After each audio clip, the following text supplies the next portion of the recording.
Je suis l'amiral Villeneuve, fait prisonnier à la bataille de Trafalgar.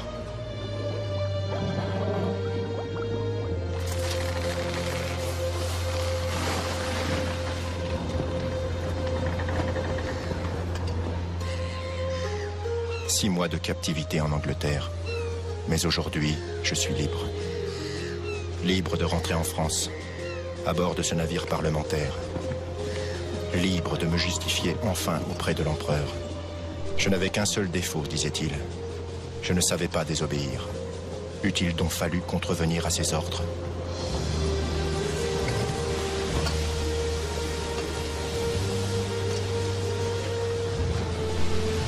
La France régnerait-elle pour autant sur la Manche? La Manche, c'était ça l'Angleterre. S'en rendre maître pendant 6 heures, et l'Angleterre cesserait d'exister. Mais 6 heures dans la Manche, c'est une éternité. L'empereur acceptera-t-il seulement de m'accorder une audience? Je sais que la presse a reçu l'ordre de ne rendre aucun compte de Trafalgar. Mais on ne me réduira pas au silence. Je saurai me défendre.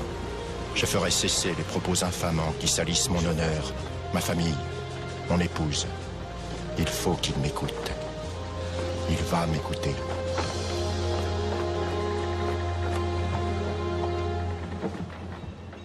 Trafalgar, une longue histoire qui a commencé en Égypte en 1798 à Aboukir, lors de ma première rencontre avec l'amiral Nelson.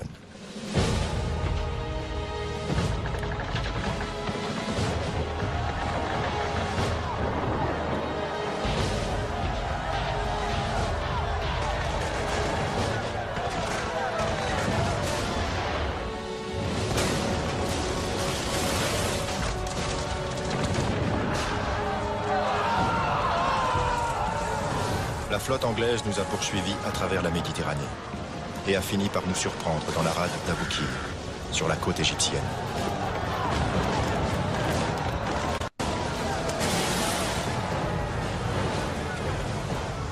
Je commande l'arrière-garde de notre escadre.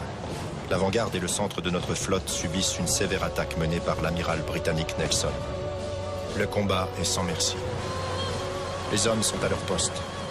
L'ardeur de notre escadre s'oppose à l'agressivité anglaise. Mon équipage bout d'impatience. Ils sont prêts à en découdre avec l'anglais. Mais je n'ai reçu aucun ordre. Je ne puis intervenir. Les Anglais nous encerclent. Nous ne l'imaginions pas. Ils ne combattent pas en ligne, comme il est d'usage en Europe. Pourtant, tout là-bas, j'aperçois leur navire amiral, commandé par Nelson. Un chef, suffisamment téméraire pour prendre le risque d'une attaque de nuit. Sa haine à notre encontre le porte à toutes les audaces. Il n'a qu'une idée, nous détruire. Détruire Bonaparte. Mais Bonaparte n'est pas là. Voilà plusieurs jours qu'il a débarqué sur le sol égyptien avec le reste de son armée.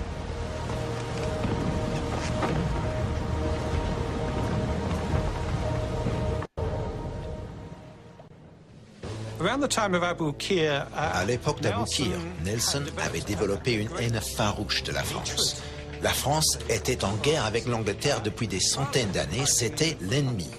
Et la Révolution française était considérée comme particulièrement déplorable. Nelson était le fils d'un homme d'église. Il détestait l'anticléricalisme et la violence de la Révolution. Nelson pensait que Napoléon était un aventurier, qu'il perturbait la paix en Europe et qu'il devait être arrêté. Il le décrivait comme étant une peste pour le genre humain. Nelson est le prototype, je dirais, de l'officier de marine britannique, rentré dans le corps à 12 ans, ayant fait donc toutes ses classes en mer. Mais Nelson n'est pas, est certes le fils d'un petit pasteur, mais il est quand même l'arrière-petit-neveu du Premier ministre Walpole. Et d'autre part, son oncle était amiral et un des hommes les plus puissants de la Royal Navy.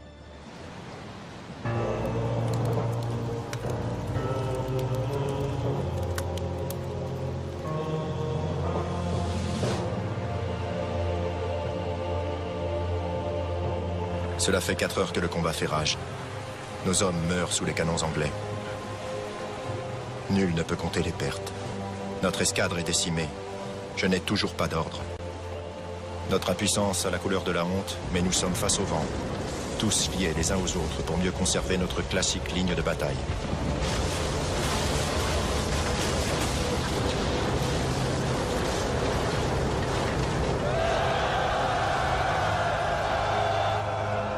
L'Orient, notre navire amiral vient de se faire pulvériser. La moitié de nos forces navales est déjà perdue. Que dois-je faire? Sauver ce qui peut l'être ou contre-attaquer? Je ne puis sacrifier mes hommes inutilement. Ma décision est prise. Je me retire du champ de bataille avec l'arrière-garde. Cette nuit-là, je suis loin de me douter que ma route va, très bientôt, recroiser celle de l'amiral Nelson.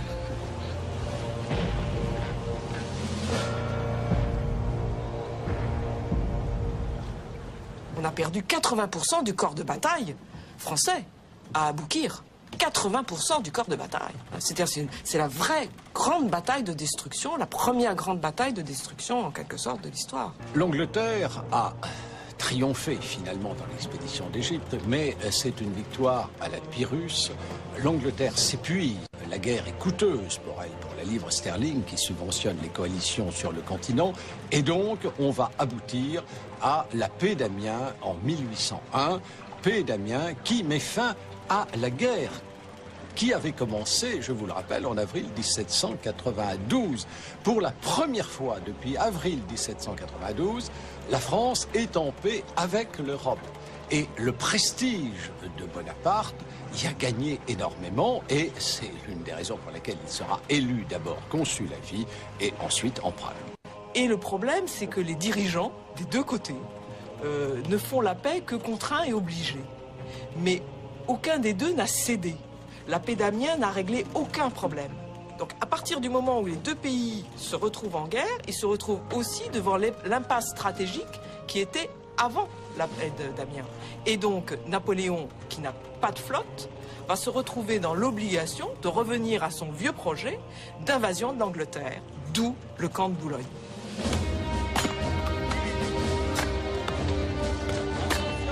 Une paix durable avec l'Angleterre, la plupart de mes concitoyens n'y croient guère. Nos deux nations sont par tradition ennemies.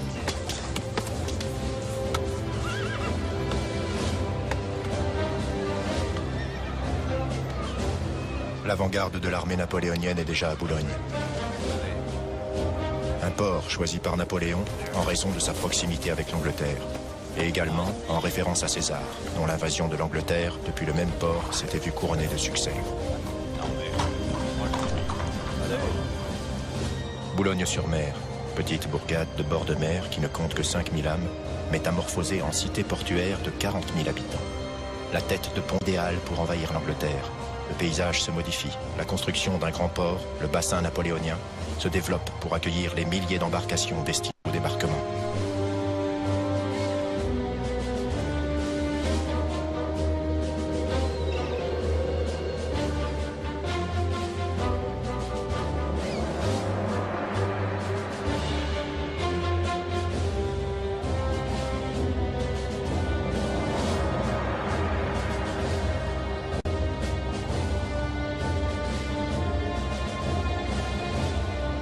Bonaparte révèle le fond de sa pensée à l'ambassadeur britannique. Vous avez une marine qu'en 10 ans d'efforts consécutifs, je ne pourrais égaler, mais j'ai 500 000 hommes prêts à marcher.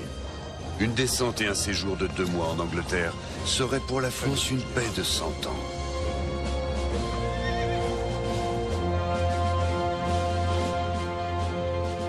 Dans tous les ports de France, de Dunkerque à Cherbourg, forces et moyens se déploient et convergent vers Boulogne-sur-Mer.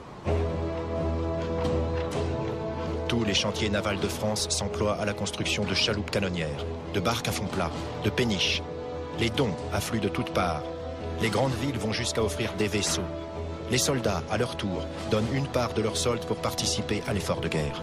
La mobilisation est générale. Jour et nuit, 7 jours sur 7, une activité intense règne. Le martèlement des outils rythme la vie boulonnaise.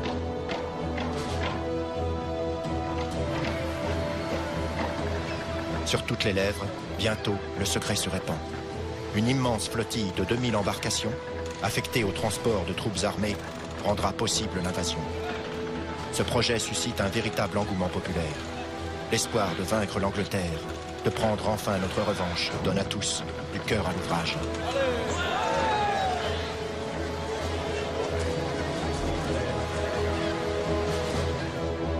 La mer devient le centre de toutes les attentions.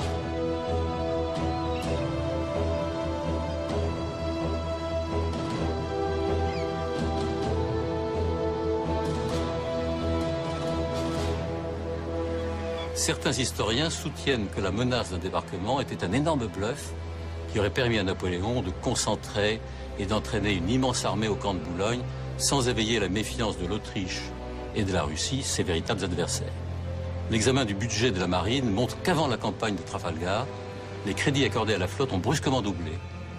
Les seules dépenses consacrées à la flottille de Boulogne approcheront la somme énorme de 60 millions, soit le prix d'une cinquantaine de vaisseaux. C'est un bluff très cher et vous avez réuni au camp de Boulogne la meilleure armée française. On ne retrouvera pas dans notre histoire une armée comparable à celle du camp de Boulogne parce que c'est une armée qui est entraînée quotidiennement. Et c'est une armée que nous allons retrouver en Allemagne, à Austerlitz, et c'est, j'y insiste, une armée nationale. Il a fallu des efforts considérables de terrassement. On a refait les routes, on a refait les infrastructures, on a construit des ports, on a construit des digues, on a construit des bâtiments. C'est un effort considérable. Et ce qu'il faut comprendre, cette histoire n'a toujours pas faite, mais ça a provoqué un enthousiasme extraordinaire des participants. Car ils étaient tous jeunes, ils y croyaient tous, et tous les jeunes ingénieurs, artilleurs, etc. se sont donnés à fond dans ce projet.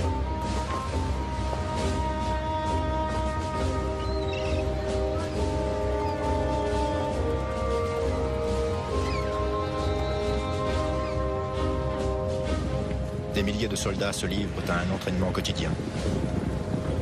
De mémoire d'homme, l'armée de Boulogne est la plus spectaculaire qu'on ait jamais vue. Les chiffres annoncés tournent la tête. On parle de 150 000 hommes et de 10 000 chevaux. On cite 72 000 fantassins, 16 000 cavaliers, 9 000 artilleurs et plus de 400 pièces d'artillerie lourde. 21 000 marins sont affectés à la flottille. L'ambitieux dessein est sur le point de se concrétiser.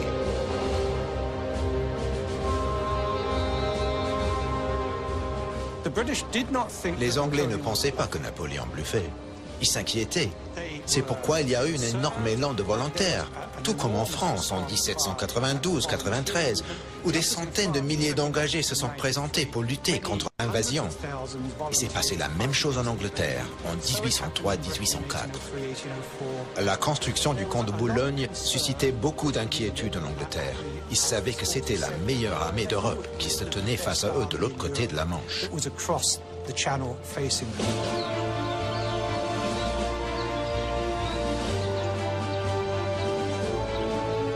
Le 16 août 1804, une cérémonie de remise de la Légion d'honneur marque l'apogée du camp de Boulogne.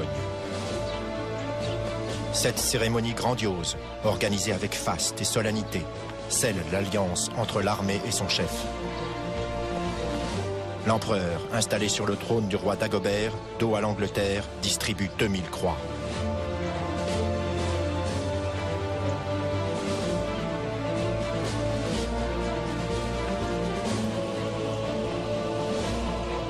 Distinguant les hommes de valeur dans un monde résolument nouveau.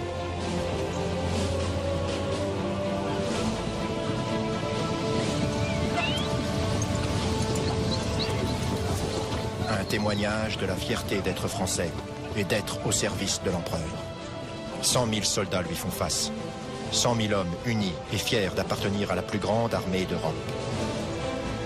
À peine 2 ans, et la construction du camp de Boulogne et du bassin napoléonien est réalisée.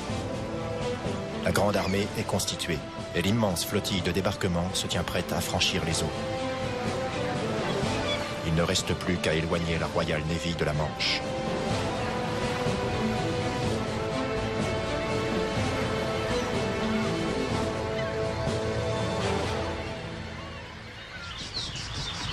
Bien loin de la Manche, c'est sur ma terre natale de Valençol, en Provence, que j'apprends ma nomination. Me voilà appelé au commandement de la flotte de Toulon, succédant à l'amiral Latouche-Tréville, décédé de façon prématurée, Commandant intrépide et homme de renom, je ne peux qu'être sensible à l'honneur qui m'est fait. J'espère me montrer digne de cet héritage. Je sais que son équipage, conquis par son tempérament haut en couleur, le suivrait au bout du monde, s'il le demandait.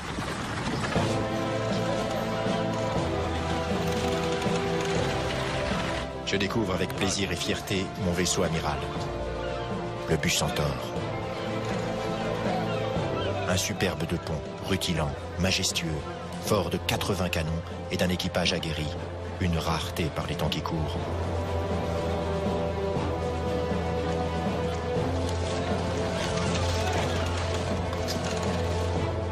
À la vue du Bucentaure, j'eus la certitude que bientôt nous pourrions rivaliser avec la Royal Navy.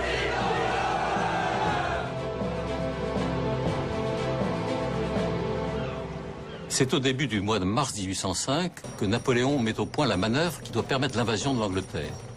Ce plan a souvent été qualifié de génial. Il prend en compte l'entrée en guerre de l'Espagne à nos côtés. L'empereur dispose ainsi d'une trentaine de vaisseaux supplémentaires. Son idée magistrale est d'opérer aux Antilles, loin des yeux de l'ennemi, la concentration de toutes les forces de haute mer franco-espagnoles disponibles, puis de leur faire rallier l'entrée de la Manche. Les Antilles étaient de loin le lieu le plus évident où frapper. C'était la principale ressource économique de l'Empire britannique. C'est de là que provenait la majeure partie de l'argent que les Anglais utilisaient pour combattre. Si Napoléon les frappait à cet endroit, il aurait frappé l'économie britannique en elle-même, ainsi que l'Angleterre en sa position de banque de l'Europe. C'était l'endroit le plus vulnérable de l'Empire depuis la mer. C'était la zone que les Anglais redoutaient le plus de voir attaquée par les Français. Les Anglais, surpris par ces mouvements, ne manqueront pas de disperser leurs forces et ne pourront s'opposer à la progression triomphale jusqu'à Boulogne de l'immense armée navale. Pour atteindre cet objectif, il est demandé à l'escadre de Rochefort, commandée par Missiessy, déjà présente aux Antilles, d'attendre sur place, à la puissante escadre de l'amiral Ganthaume à Brest, d'appareiller sans combattre et d'aller débloquer au Ferrol les escadres françaises et espagnoles qui s'y trouvent avant de gagner Fort-de-France. À l'escadre de Toulon, commandée par Villeneuve, de sortir de Méditerranée, de rallier au passage à Cadix l'escadre espagnole de l'amiral Gravina et de rejoindre lui aussi Fort-de-France.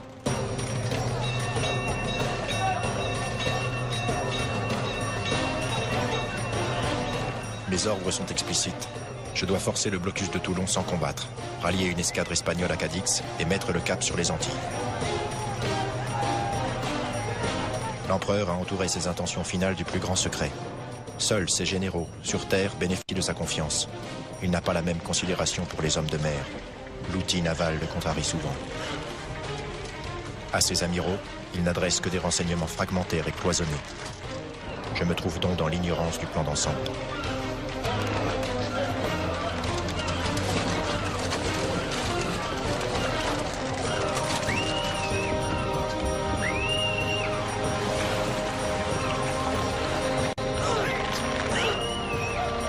Mais je suis un officier, accomplir mon devoir, savoir taire mes réserves, faire fi de ce que je ne sais pas. Si Sa Majesté l'exige, mon principal devoir est de la servir et d'exécuter ses ordres.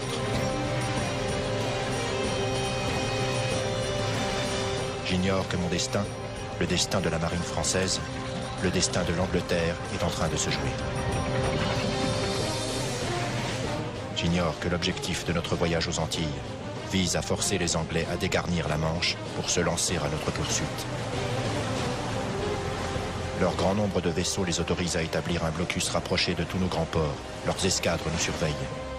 Je profite des mouillages des vaisseaux de l'amiral Nelson en Sardaigne pour prendre le large. J'en suis certain, il ne m'a pas vu. L'histoire se répète. Comme à Aboukir, j'échappe à Nelson.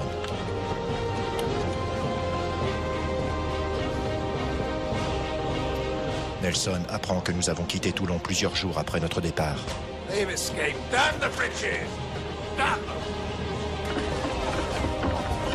Il prend alors la décision de se lancer à notre poursuite. Les marins anglais ont une très grande habitude de la haute mer, comme du combat, et savent obéir à une discipline de fer. Leurs vaisseaux sont les plus puissants et les mieux armés du monde. Leurs équipages sont exclusivement constitués d'hommes d'expérience. Mais, mal informés, convaincus que nous avions mis le cap sur l'Égypte, Nelson ordonne à toute sa flotte d'appareiller dans la mauvaise direction. Il perd notre trace. Il s'écoule alors 3 semaines avant que Nelson apprenne que nous sommes en route vers les Antilles en compagnie de la flotte espagnole que nous avons bien ralliée à Cadix. J'ai passé Gibraltar sans encombre. J'en retire une vive joie. Mon escadre est préservée. Je sais alors avoir de l'avance sur mon ennemi, mais je ne sais pas qu'il s'agit d'un moi. La roue du destin s'est montrée favorable à notre égard.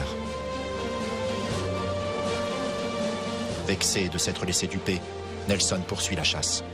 En agissant ainsi, il désobéit aux ordres de l'amirauté britannique. Il devrait assurer la défense de la Manche.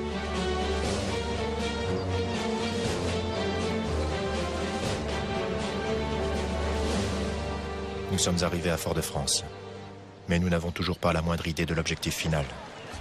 Pourquoi avoir combiné les flottes françaises et espagnoles? Les Antilles sont-elles notre véritable destination? Pourquoi tant de mystères? Impossible dans ces conditions de prendre la moindre initiative. Dans l'attente de nouvelles instructions, je suis conscient que Nelson est arrivé d'un instant à l'autre. Il a horreur de perdre. Il me faut rester vigilant. S'il le faut, je ne faillirai pas. J'ai étudié toutes ces batailles. Je comprends sa tactique et je sais comment il combat. Notre séjour à la Martinique se prolonge et toujours aucune nouvelle de l'empereur.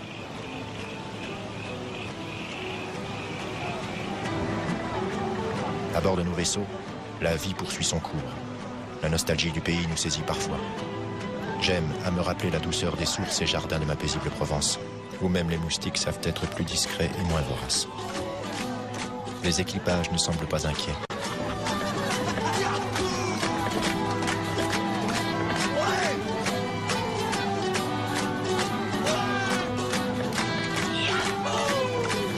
Et moi, je guette. J'espère la venue d'une frégate qui me transmettra de nouveaux ordres. La campagne de Villeneuve a bien débuté. Il a pu sans encombre sortir de Toulon, débloquer l'escadre espagnole de Cadix et gagner Fort-de-France. Nelson, complètement égaré, a perdu un temps précieux en Méditerranée centrale et a passé Gibraltar avec 1 mois de retard.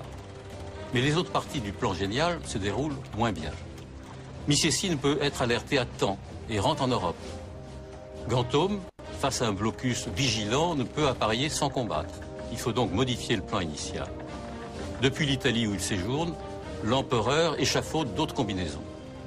Villeneuve devra, après avoir ravagé les Antilles anglaises, faire route sur le Férol, puis sur Brest, pour y débloquer les forces alliées présentes dans ces 2 ports. Grâce à ces renforts, il pourra pénétrer dans la Manche et se présenter devant Boulogne. Comment Napoléon faisait-il pour donner ses ordres à ses escadres? Il faut penser que Napoléon n'est pas forcément à Paris. Il se trouve à Milan, il se trouve à Lyon, pendant toute cette période de la campagne de Trafalgar. Donc il faut qu'il commence par envoyer des messages jusqu'à Paris, qui vont prendre 10 jours. Ensuite, que ces ordres arrivent jusqu'à un port, Rochefort en l'occurrence, qui est le mieux placé, qu'ils soient embarqués sur une frégate, ou plusieurs frégates, parce qu'on n'est pas du tout maître des mers, loin de là, et qu'on court de très grands risques de devoir intercepter ces communications. Donc on va envoyer 2-3 bateaux vers l'escadre qui se trouve aux Antilles, qu'il faudra trouver, on ne sait pas exactement où elle est, donc des aléas extraordinaires et de très grandes difficultés de communication qui sont à la fois pas sûres et très lentes. Ainsi, notre présence à la Martinique fait partie d'un plan de diversion aussi vaste qu'aléatoire. Il nous faut mettre cap sur Boulogne-sur-Mer, préparer l'invasion de l'Angleterre. Privé de 2 atouts présumés, l'escadre de Ganthaume et de Missiessy. L'empereur a du mal à se concentrer sur un seul objectif. Il s'éparpille et court plusieurs lièvres à la fois.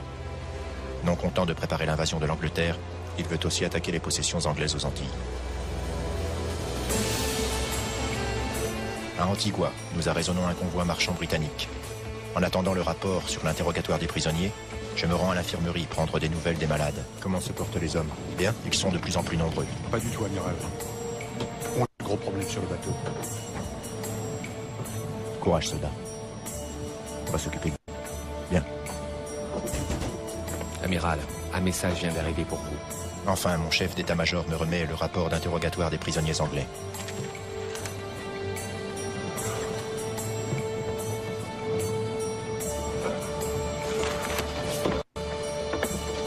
Nelson est à la Barbade. Si Nelson est à la Barbade, cela signifie qu'il n'est pas en Manche. Pour la première fois de ma vie d'amiral, je suis prêt à désobéir. Je saisis l'opportunité et m'empresse de faire route vers l'Europe. Il s'agit de rallier Boulogne et assurer ma mission de soutien auprès de la flottille d'invasion. La course-poursuite imposée par Nelson depuis la Méditerranée nous a contraints à limiter les escales de ravitaillement. Je suis conscient que tôt ou tard, je devrais rationner les équipages. Je sais malheureusement que nos marins finiront par tomber malades, victimes de malnutrition.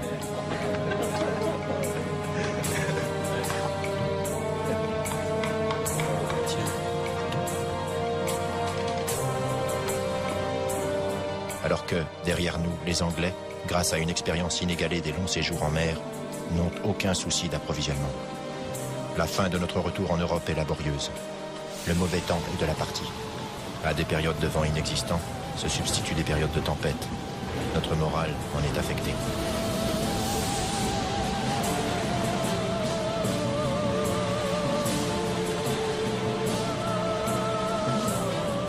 Pourtant, ce n'est pas Nelson qui va croiser notre route, mais un autre Anglais, l'amiral Robert Calder. Je distingue à peine ma propre escadre.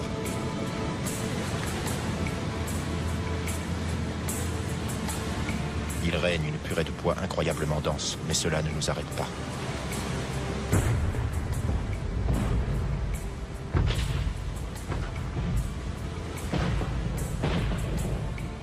Le 22 juillet 1805, les 20 vaisseaux de Villeneuve, 14 Français et 6 Espagnols, rencontrent au large du Cap Finistère les 15 vaisseaux de l'amiral Calder venus à leur rencontre sur la route du Ferrat.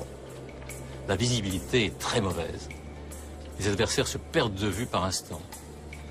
La rencontre gardera dans l'histoire le nom de combat des 15-20, par allusion au nombre des adversaires, mais aussi en référence à l'hospice des 15-20 fondé par Saint-Louis en faveur des aveugles. Les Franco-Espagnols semblent prendre l'avantage. Puis les adversaires se perdent de vue dans la brume. Le lendemain matin, Villeneuve constate que 2 vaisseaux espagnols ont disparu. Et donc, automatiquement, il se laisse totalement déstabiliser par la quantité des malades, par le mauvais état du matériel, etc.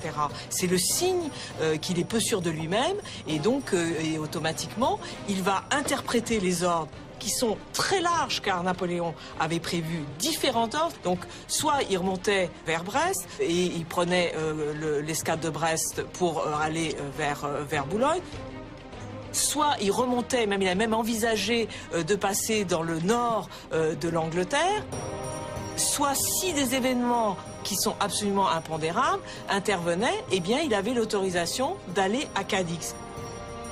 Et c'est la multiplicité des choix qui a finalement déstabilisé Villeneuve et lui a fait choisir eh bien, le choix le plus facile, qui était de retourner à Cadix. En proie au désarroi, je choisis cette option puisque j'en ai le droit. Je ne crois plus en la réussite de ma mission, mais camoufle mes sentiments.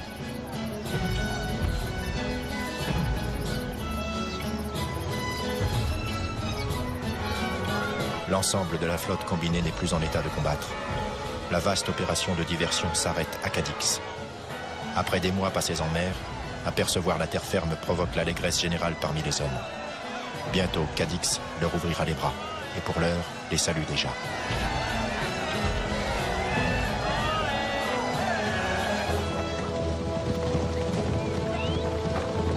Au même moment, la grande armée tourne le dos à la Manche. L'empereur, désespérant de me voir arriver à Boulogne, modifie ses plans. Il vise l'Europe centrale, où les armées russes et autrichiennes l'attendent de pied ferme. Dans quelques mois, il sera sous le soleil d'Austerlitz.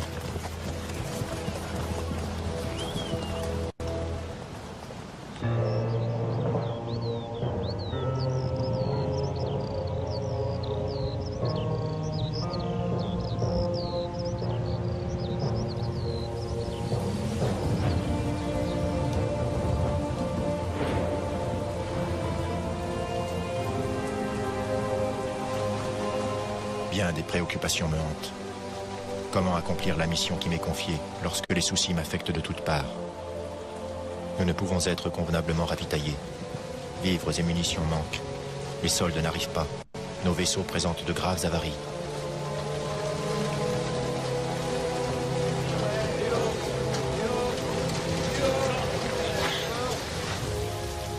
infirmeries et les hôpitaux ne désemplissent pas. Scorbut, dysenterie, maux de poitrine, infections. Les marins manquent à l'appel par centaines. À cela s'ajoute l'inactivité.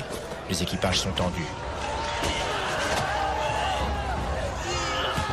Le port de Cadix, si accueillant à notre arrivée, devient le théâtre privilégié de rixes entre Françaises et Espagnols, épuisé par la proximité pesante de 27 000 hommes obligés de cohabiter.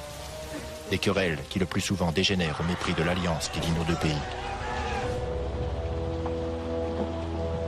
Le trouble me gagne. La dernière lettre reçue du ministre de la Marine me rend complexe. Ordres et contre-ordres se suivent. Qu'attend-il réellement de moi? Sa Majesté veut éteindre cette circonspection qu'elle reproche à sa marine. Ce système de défensive qui tue l'audace et qui double celle de l'ennemi. Cette audace, elle l'a vue dans tous ses amiraux, ses capitaines, officiers et marins. Et quelle que soit l'issue, elle promet sa considération et ses grâces à ceux qui sauront la porter à l'excès. Elle compte pour rien la perte de ses vaisseaux si elle les perd avec gloire. Et si l'ennemi se présente de cette manière devant Cadix, elle vous recommande et vous ordonne de ne pas hésiter à l'attaquer.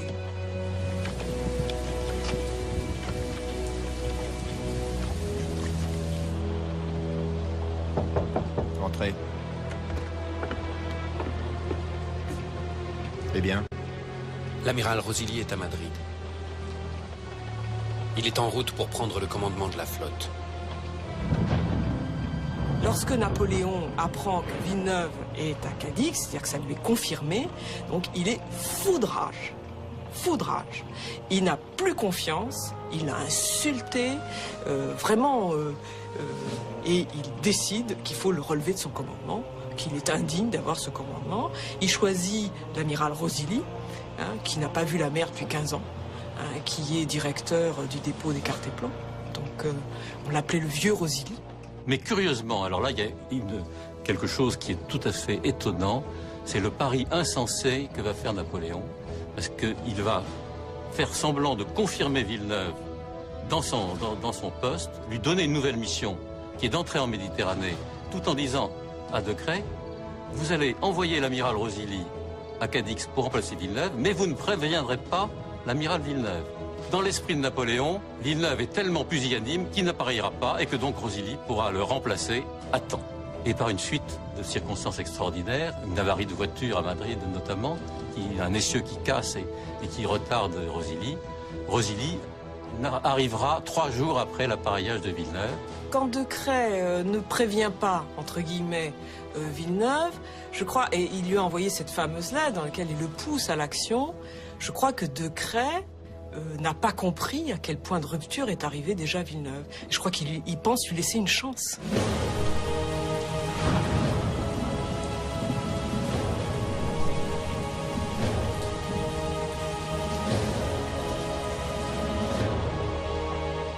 Préparez-vous à appareiller, dans les plus brefs délais. À vos ordres, amiral. Réunissez tous les officiers français et espagnols. Conseil de guerre ce soir à bord du Bucentaure.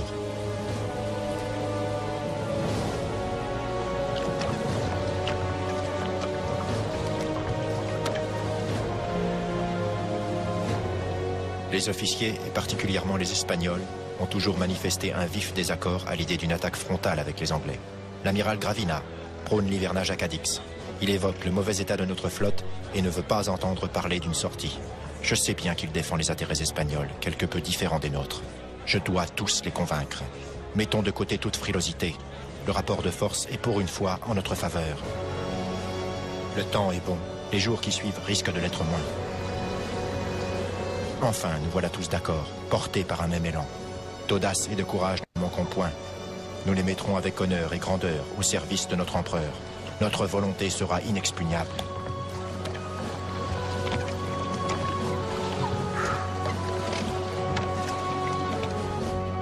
Faire fi des problèmes et reprendre la mer. Tel est le souhait le plus cher de nos équipages. Nous partons au combat.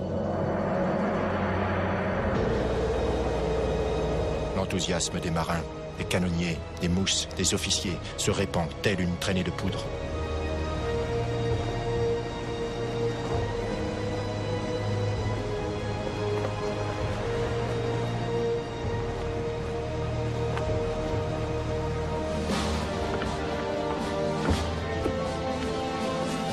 Je ne suis pas un couard. Ma détermination n'est pas le simple fruit d'une vanité blessée. Je suis juste un combattant bien décidé à affronter son plus ancien rival. Jamais ne se présentera un moment plus favorable. Nous avons rendez-vous avec l'histoire. Le temps de l'action est enfin venu.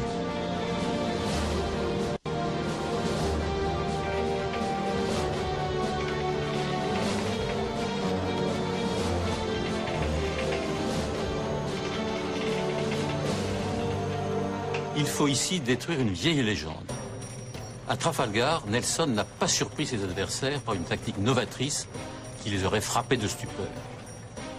Plusieurs mois à l'avance, avant même d'avoir appareillé de Toulon, Villeneuve avait décrit à ses capitaines avec une lucidité extraordinaire la manière dont Nelson prononcerait son attaque. Les Anglais ne se contenteraient pas de venir placer leurs vaisseaux sur une ligne parallèle à la nôtre, comme le voulaient les vieux usages. Ils se formeraient en colonne perpendiculaire à notre ligne et viendraient la couper en plusieurs points pour fragmenter notre dispositif et pour en accabler successivement les morceaux désunis. Villeneuve était tellement conscient des faiblesses de sa flotte qu'il n'imaginait pas, pour contrer une telle attaque, d'autres dispositions que la tenue d'une ligne de fil la plus serrée possible. Toute autre manœuvre lui semblait trop compliquée pour une flotte sans entraînement et dont certaines unités appareillaient pour la première fois avec des équipages improvisés. La tactique de Nelson comportait pourtant un grave inconvénient. Les unités placées en tête des colonnes devaient supporter pendant plusieurs minutes et sans pouvoir riposter les tirs concentrés de plusieurs adversaires. Mais Nelson savait que le feu des Franco-Espagnols était lent et mal ajusté. Il prenait un risque calculé pour imposer un combat pêle-mêle à très courte distance où les caronades anglaises apportaient un précieux avantage. Les Britanniques, en effet, étaient les seuls à posséder ces canons courts de gros calibre capables de cracher à bout portant des flots de mitraille. Les Anglais furent surpris de rencontrer une résistance aussi forte. Ils avaient conscience de leur supériorité dans les domaines du tir et de la manœuvre. Ils alignaient 7 3-ponts contre 4 seulement chez leurs adversaires. Dans ces conditions, l'avantage pour les Alliés d'avoir 33 vaisseaux contre 27 était bien peu de choses.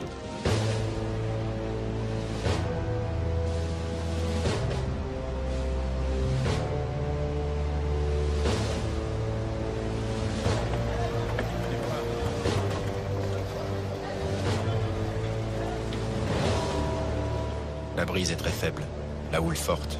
Toute manœuvre prend un temps infini. Notre ligne de bataille a été difficile à mettre en place. L'attente me paraît interminable.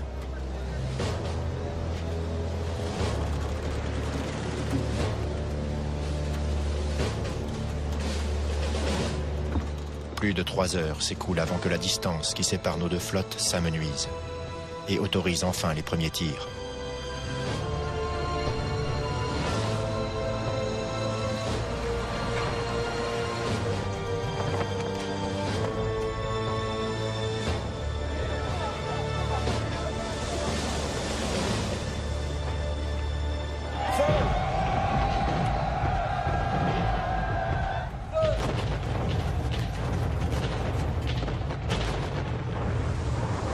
Malheureusement, nos propres tirs sont mal ajustés. Les boulets se perdent. Ils causent bien peu de dégâts. Le temps de rechargement de nos canons est excessivement long. Nous parvenons néanmoins à toucher le Victory. Les Anglais, stoïques, ne ripostent pas. Ils attendent le meilleur moment pour nous attaquer. Mon équipage ne dispose pas des meilleures armes, mais d'une grande foi en notre empereur. Soldats! Marin! Je vais jeter l'aigle sur le Victory! Nous irons le reprendre! Ou mourir!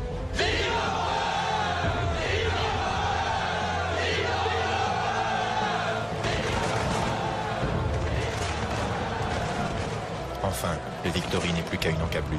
Le grand corps à corps va commencer.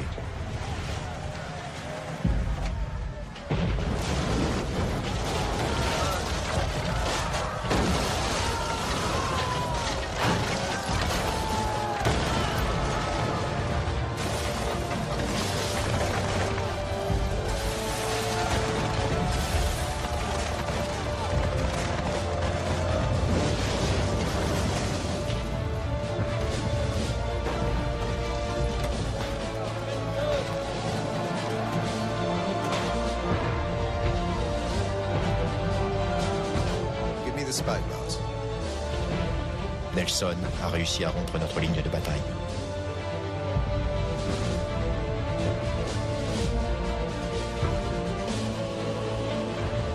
Les autres vaisseaux anglais vont s'engouffrer dans cette brèche ouverte à coups de frappe dévastatrice. Nelson préfère fondre sur un vaisseau plus vulnérable, le Redoutable, commandé par le valeureux commandant Lucas. Lucas, un brave, qui a pris la peine d'entraîner ses hommes à tirer depuis le haut des hunes. Il sait que les Anglais détestent ces tirs d'altitude. Ils craignent pour leur voile. Des flammes dans celle-ci condamneraient leur vaisseau à l'immobilité. N'oubliez pas l'abordage, commandant. T'inquiète pas, mon gars, je m'en occupe.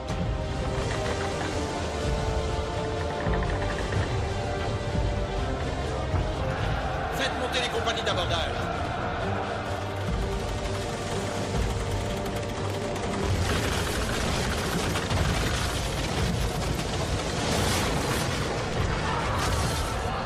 À mon commandement, feu!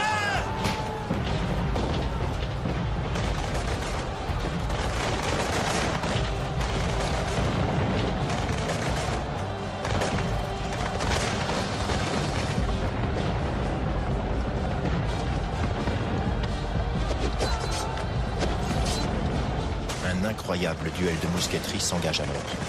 Fidèle à son chef, le courageux équipage du Redoutable s'affranchit de toute limite. Durant 15 longues minutes, des tirs nourris et continus ravagent l'équipage anglais.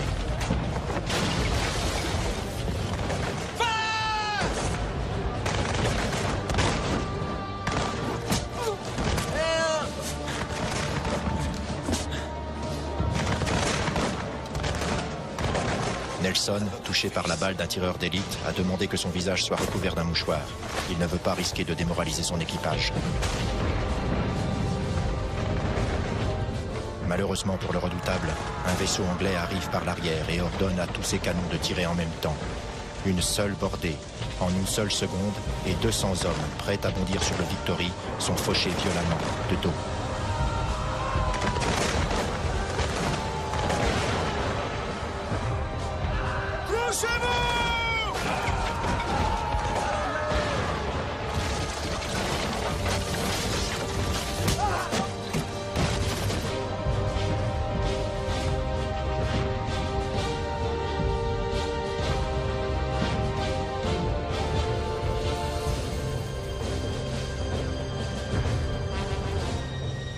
Pied du mât central. Je décide alors de faire hisser le pavillon numéro 5. Ordre à tous les vaisseaux d'attaquer.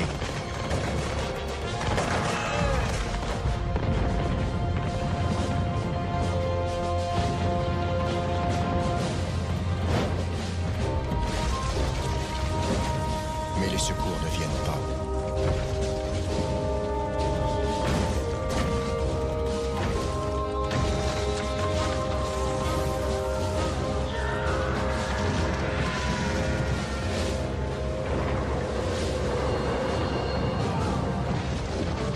Je suis là à attendre une mort annoncée qui ne se décide pas à venir.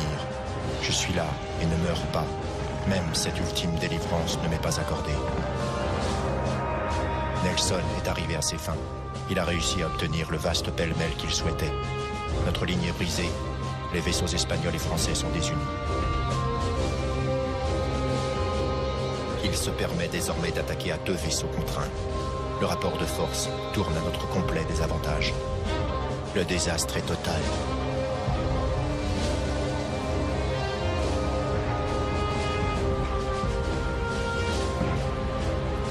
Mon vaisseau, le Bucentaure, est presque entièrement anéanti.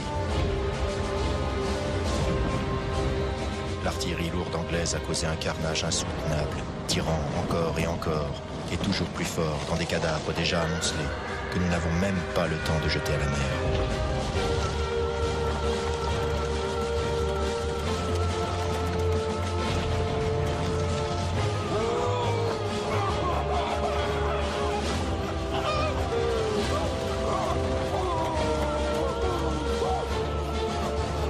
Les chirurgiens sont dépassés. Ils amputent sans discontinuer, en moins de 15 secondes, parce qu'il est nécessaire d'aller vite pour supporter la douleur.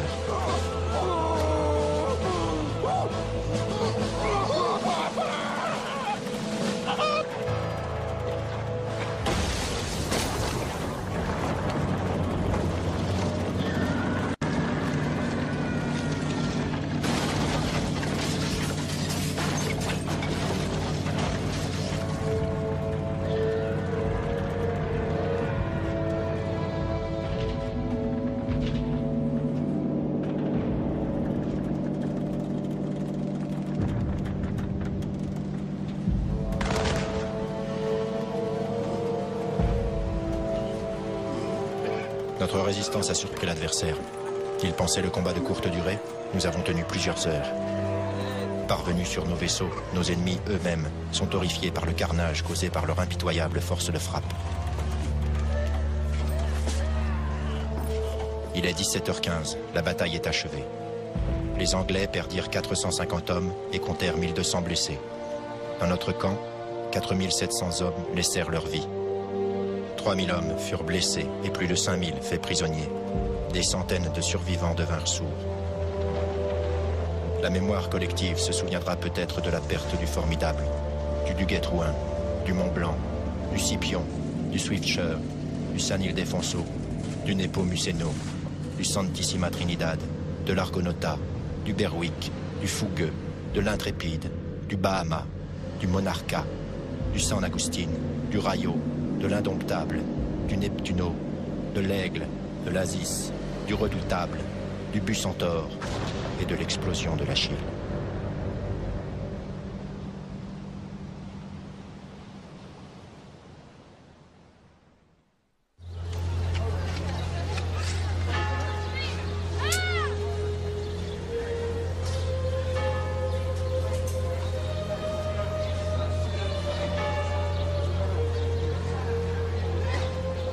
Depuis 2 jours, je suis en France. Mais mon cœur ne se réjouit pas. Il reste sombre et réclame une solitude absolue. Ma mémoire m'interdit l'oubli et jamais ne me laisse en repos. Mon esprit est resté à Trafalgar. Je sens toujours l'odeur âcre de la poudre. Je sens toujours l'odeur du sang versé. Je revois à l'infini les tirs en rafale. Je revois les salves des canons et revois mes hommes abandonner leur vie pour leur patrie. Que l'opinion publique sache que j'aurais aimé disparaître avec honneur au combat en accomplissant mon devoir. Mais comprendront-ils que je me suis, à un moment de ma vie, perdu? Pourrais-je jamais être pardonné? Frappé d'anathème, j'attends.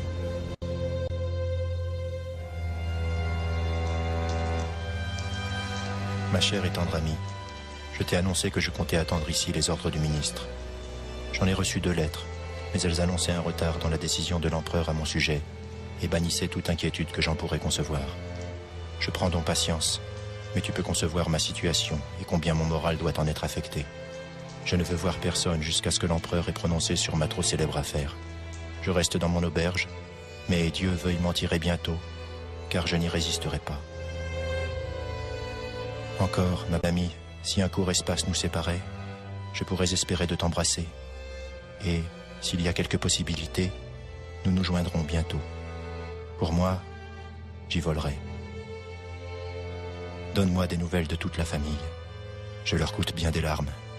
Et à toi aussi. Ah, ma chère amie, sois sûre que j'en ai bien versé de mon côté.